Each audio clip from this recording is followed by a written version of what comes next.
one thing that I can say on behalf of everyone is one of the things that we have missed so much as New Zealanders has been our ability to show our manaakitanga, our hospitality to others. And we saw that in those first moments when the Trans-Tasman arrangement opened.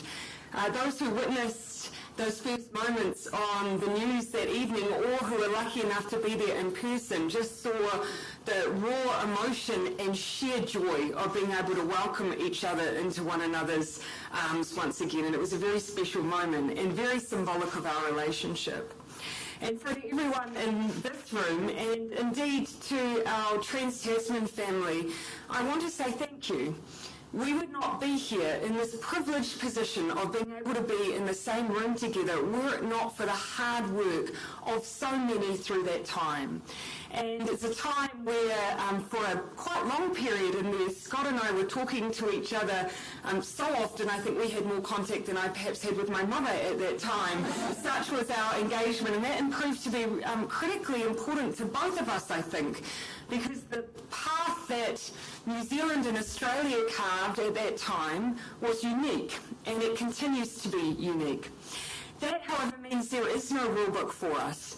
And one of the things that I know that we're both looking forward to over the next day of talks is that next stage of writing the rule book.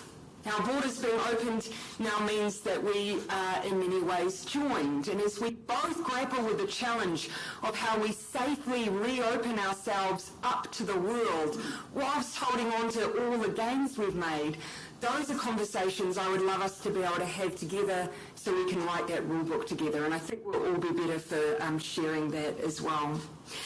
Can I say, before I conclude my words, I do want to thank the Australia-New Zealand Leaders Forum, in particular Anne and Greg, who are here representing that work which has been critical to us over the last 15 months, but well before that as well. I'm looking forward to how we can capitalise on the flow of and movement of people, services and goods between Australia and New Zealand at this time as well.